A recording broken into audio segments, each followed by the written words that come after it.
Hello friends, कैसे आप सब लोग and thanks for watching my channel. तो एक और हफ्ता ख़त्म हो चुका है और ये बहुत ज़्यादा इंटरेस्टिंग हफ्ता है क्योंकि और कुछ दिन बचे हैं। बोल सकते हैं आपकी 10 दिन बचे होंगे कि जब इलेक्शन का रिज़ल्ट आएगा।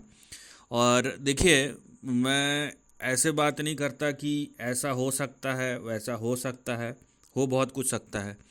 लेकिन जो चीज़ आप डिनाई नहीं कर सकते, मैं डिनाई नहीं कर सकता, मतलब हम दोनों को उस पर सहमत होना पड़ेगा, वो है प्राइस। जो आपके स्क्रीन पे भी वही है, मेरे स्क्रीन पे भी वही है। तो बेटर है कि हम प्राइस पे बात करें और उसी चीज़ पे मैं बात करूँगा। और प्राइस क्या बोल रहा है फ़िलहाल, और उस बेस पे क्या इंडिकेशन हो सकता है, हम उस पर डिस्कस करेंगे। ऐसा हो सकता है वैसा हो सकता है, उस पर जाने की कोई ज़रूरत नहीं है ना। फर्स्ट ऑफ ऑल, अगर आप निफ्टी को देखें तो हफ्ते के आखिरी दिन एकदम फ्लैट है, 10 पॉइंट का मूवमेंट आया है नेगेटिव साइड पे, तो एकदम फ्लैट है। वहीं निफ्टी बैंक जो है वो करीबन 200 पॉइंट ऊपर है। क्योंकि देखिए, दोनों में डिफरेंशियल आपको चार्ट में समझ में आ जाएगा, क्योंकि निफ्टी जो है ना आउट परफॉर्म कर रहा है बैंक निफ्टी को बाई फार। तो बैंक निफ्टी अगर ऊपर है और निफ्टी नहीं चल रहा है तो उसका एक डिफरेंशियल क्योंकि क्रिएट हो चुका है उस वजह से। क्योंकि बैंक निफ्टी जहाँ पहुँच चुका है ना, बैंक निफ्टी अभी तक पहुँचा भी नहीं है, और निफ्टी पहुँच के उससे आगे भी बढ़ चुका है। तो वो एक जो गैप क्रिएट हो गया है, बैंक निफ्टी उसी को कहीं ना कहीं फिलअप कर रहा है। और निफ्टी का ऐसा फ्लैट होना कोई वीकनेस को सिग्नल नहीं करता है। ये बस एक फ्लैट क्लोज है और कुछ नहीं, ये बल्कि स्ट्रेंथ ही है। नाउ, पिछले 5 दिनों को परफॉर्मेंस देखेंगे तो आपको पता चलेगा कि पिछले 5 दिनों में निफ्टी जो है करीबन 580 पॉइंट, मतलब 2.6%, 2.6% का यहाँ पे आपको उछाल देखने मिला है। वहीं बैंक निफ्टी ने करीबन 2.36%, 2.36%, 1127 पॉइंट का, वो भी देखिए यहाँ पे एक ड्रॉप आया था और एक सडन स्पाइक आया। ये आपको 22 तारीख को, 22, 23 और 24, ये 3 दिन का जो यहाँ पे मूव है उसने बैंक निफ्टी को अच्छा खासा खींचा है, राइट। और इसी का असर है जो आपको यहाँ पे 1127 पॉइंट का राइज देखने मिल रहा है। अभी हम चार्ट पे चलते हैं, बाकी भी कुछ चीज़ें हैं वो बाद में डिस्कस करेंगे। हम चार्ट पे चलते हैं। ये निफ्टी का चार्ट है, मैं आपको पहले डेली चार्ट दिखा रहा हूँ। उसका रीज़न ये है कि देखिए क्या होने वाला है, रिज़ल्ट ये वो इलेक्शन का आपको। और अगर आप एफआईआई का डेटा देखेंगे, मैं एक बार दिखा देता हूँ आपको, क्योंकि उससे आपको पता चलेगा कि क्या हो क्या रहा है। ठीक है, तो आपको समझ में आएगा कि यहाँ पे एफआईआई का डेटा पिछले महीने में, पिछले कुछ महीनों में क्या हुआ है और क्या हो सकता है। तो एक मिनट मैं आपको यहाँ पे दिखाता हूँ। ये एफआईआई का है और ये मंथली डेटा पे हम चलते हैं। तो देख सकते हैं आप कि यहाँ पे 23 मई को, ठीक है, 24 महीने का बाज़ार ख़त्म होने के बाद, जो 24 महीने का भी पॉजिटिव ही आया होगा, 23 मई से ख़रीदारी शुरू हुई है। लेकिन स्टिल अगर आप मंथली डेटा देखते हैं तो अप्रैल में 35,000 करोड़ और मई में भी 33,000 करोड़, तो लगभग लगभग 68-69 हज़ार करोड़, नियरली 70,000 करोड़ का सेलिंग हुआ है। तो ये जो आप 70,000 करोड़ का सेलिंग है, क्या आपको यहाँ पे देखने मिल रहा है 70,000 करोड़ का? ये इतना ही सेलिंग जो है 2008 में हुआ था, और उस टाइम पे स्टॉक मार्केट की ऐसी पिटाई हुई थी, ऐसी दुर्दशा हुई थी निफ्टी की कि 60% गिर गया था उस समय पे। ठीक है, तो यहाँ पे ये सब आपको समझना पड़ेगा। और 70,000 करोड़ का सेलिंग हो जाता है, और निफ्टी का बैंड देखिए आप, ऊपर से नीचे तक आने में सिर्फ 4%, और इस बार तो 4% भी नहीं गिरा। तो आप समझ सकते हैं किस तरीके का स्ट्रेंथ है। पिछले हफ्ते मैंने बताया था कि यहाँ पे एक कंसोलिडेशन है, और आपको कंसोलिडेशन के बाहर नहीं जाना है, ना नेगेटिव सोचना है ना पॉजिटिव सोचना है।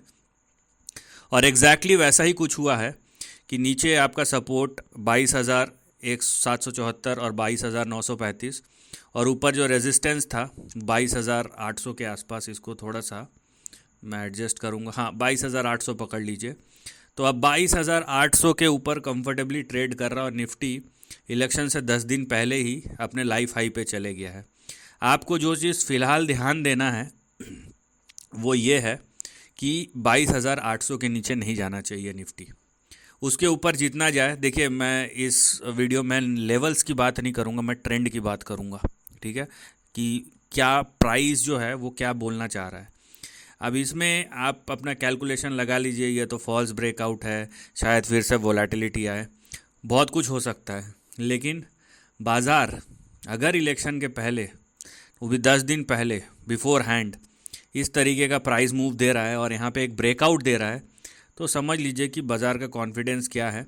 और 70,000 करोड़ का सेलिंग को उसने 4% में लिमिट करके रख दिया है ना, और एक कंसोलिडेशन आपको दिख रहा है, राइट। इससे ज़्यादा करेक्शन तो मतलब इतना बिक जाए तो पूरे बाज़ार की हालत ख़राब हो जाती है। तो ये एक इनहेरेंट स्ट्रेंथ दिखाता है जो भारतीय शेयर बाज़ार में आ चुका है और पिछले कई सालों से ये बढ़ता ही जा रहा है। तो ये आपको रियलाइज़ करना पड़ेगा, राइट। तो यहाँ पे निफ्टी जो आपको इंडिकेशन दे रहा है, अगर ये 22,800 के ऊपर सस्टेन कर रहा है तो नया अपसाइड शुरू हो चुका है। अब ये सस्टेनेबिलिटी पे डिपेंड करता है, अगर उसके नीचे आया तो फिर से ये कहीं ना कहीं करेक्शन दिखाएगा, लेकिन अगर 22,800 के ऊपर टिका हुआ है तो ये एक बहुत पॉजिटिव इंडिकेशन है और एक फ्रेश अप ट्रेंड शुरू हुआ है। वहीं हम निफ्टी बैंक के चार्ट के तरफ चलते हैं, तो आपको मैं थोड़ी देर पहले जो बोल रहा था आपको पता चलेगा कि निफ्टी नीचे है और निफ्टी बैंक जो है वो ऊपर है। उसका रीज़न क्या है तो वो आपको पता चलेगा।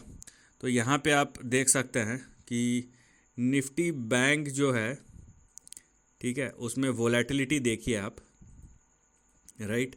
निफ्टी बैंक की आप वोलेटिलिटी चेक कीजिए। और निफ्टी बैंक ने अभी अभी फ्रेशली ये जो फ्राइडे का क्लोज़ है ना, उसमें ये आज जो 200 पॉइंट ऊपर हुआ है उसमें इसने ब्रेकआउट को कंप्लीट किया है। ये जो लेवल था निफ्टी ने ऑलरेडी कर चुका है, तो निफ्टी और बैंक निफ्टी में थोड़ा सा डिफरेंशियल है और बैंक निफ्टी ने फ्रेश ब्रेकआउट अभी किया है। तो और वो ब्रेकआउट हुआ है 48,682, 48,682 के ऊपर। अब निफ्टी बैंक के लिए जो लेवल्स यहाँ पे सबसे ज़रूरी है वो है 48,682 और 48,191, क्योंकि ये थोड़ा सा ज़्यादा वोलेटाइल है बनस्पत निफ्टी के। तो आपको दो लेवल्स है, तो इस रेंज के ऊपर अगर टिके रहता है तो यहाँ पे भी एक फ्रेश ब्रेकआउट हो चुका है और हमें ये देखना है कि क्या ये कंटिन्यू होता है या नहीं होता है। तो मुद्दे की बात यह है कि चाहे आप निफ्टी देखें चाहे आप बैंक निफ्टी देखें, इन दोनों में एक चीज़ कॉमन है और वो है कि फ्रेश ब्रेकआउट। और बाज़ार में क्या हो रहा है क्या नहीं हो रहा है, कौन क्या बोल रहा है और रीज़न क्या है बढ़ने के, ये सब को छोड़ के अगर आप सिंपली प्राइस को देखते हैं और प्राइस अगर फ्रेश हाई पे जाके नया ब्रेकआउट करके अगर सस्टेन हो रहा है तो उसके पीछे कुछ ना कुछ रीज़न है और आप रीज़न को ढूंढते रहिए। बाज़ार में वो कभी भी नहीं मिलता है, क्योंकि हो जाने के बाद चीज़ें हर कोई अपना एनालिसिस करते हुए बैठता है, ऐसा हुआ था ना वैसा हुआ था, लेकिन जो हो रहा है उसको लोग ऑब्ज़र्व करना ज़रूरी नहीं समझते, ठीक है। तो प्राइस ऊपर जा रहा है, वो आपके या मेरे बोलने से नीचे नहीं आएगा। हमारे पास लेवल्स है, आप लेवल्स को फॉलो कीजिए और अगर ये लेवल्स के ऊपर सस्टेन करता है, ब्रेकआउट के ऊपर लेवल के ऊपर सस्टेन करता है, तो चाहे बैंक निफ्टी हो चाहे निफ्टी हो इवन सेंसेक्स हो, सब अपने लाइफ टाइम हाई पे है और कहीं ना कहीं एक फ्रेश अप ट्रेंड यहाँ पे फिर से आपको दिखाई दे रहा है, जिसकी शुरुआत कहीं ना कहीं हो चुकी है। So this is the end of the video. Thanks for watching.